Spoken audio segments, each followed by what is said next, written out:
If you're wondering how to improve your conversation by using more vocabulary, sound more like a native speaker, there are many ways to do so. In this video, I gathered for you the easiest and fastest learning methods to enrich your English vocabulary. The first thing you need to do is read. You can read anything you might be interested in. You can start with stories, novels, you can even read children's books. If you don't have time, or you feel like you don't want people to know what you're reading, you can just download the books on your phone so you can read on the bus or on the subway.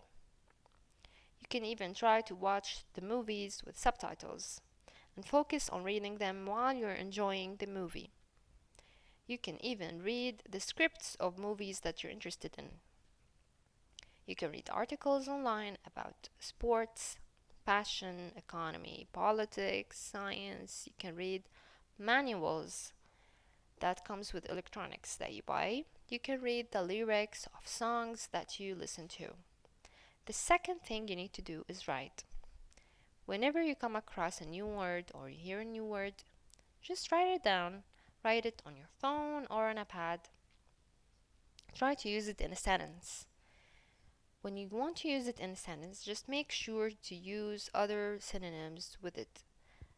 Words that have the same meaning, like in this example, I feel exhausted. If the new word is exhausted, just write it in a sentence and try to use other words with it. I had a very long day and I have done many errands, so I got really tired. You can also write the new word and write the different forms of the word. Like, for example, if you just learned the word dangerously. Dangerously is an adverb. You can look up the adjective, dangerous, the noun, danger, and the verb of the word, in danger. This way, whenever you want to use the new word, you can use it accurately. You can also listen. If you listen to audiobooks, songs that you like, podcasts, or just normal conversation that you have at work or between your friends, listening really enriches your vocabulary. You need to also stop using the word very. It really weakens your sentences. What you need to do is look up synonyms of the word. For example, instead of saying, "Oh, you really sounded smart," or "very smart" back there, you can say just, "You sound brilliant." If you're going to have an important meeting, instead of saying, "I have an important meeting," you can say, "I have a critical meeting with someone."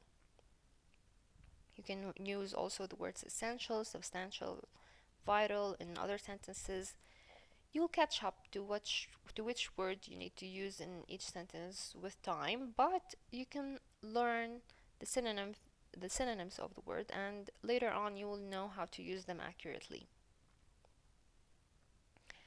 Also, the word interesting is very common. We use it every day. You can use other words like, for example, "This conversation is fascinating," or "This woman is very inspiring to me," or "This song is very enchanting," or "This show is very entertaining," "This woman is very alluring."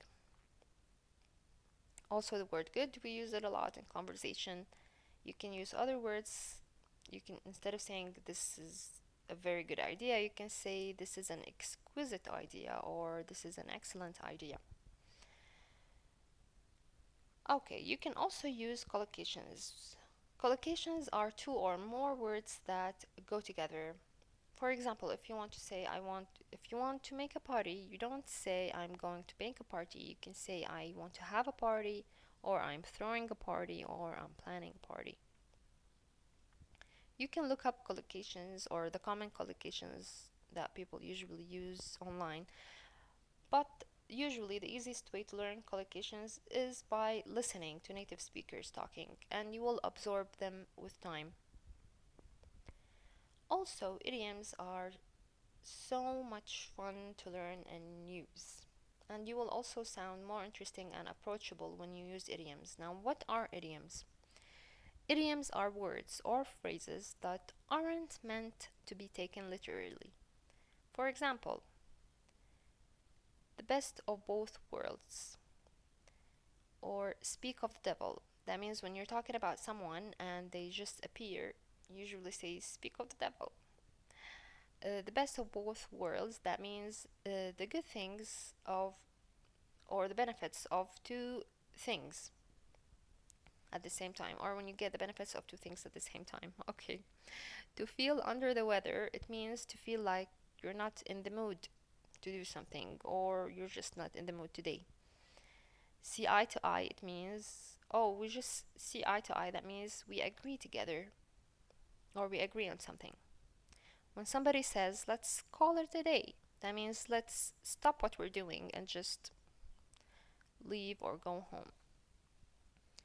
When somebody says a blessing in disguise, that means when something bad happens to you, but eventually it turns out to be actually good, that means it's a blessing in disguise.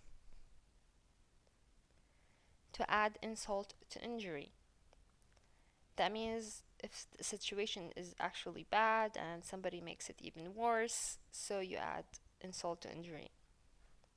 Break a leg. When you wish someone luck, you can just say, oh, just break a leg in your speech.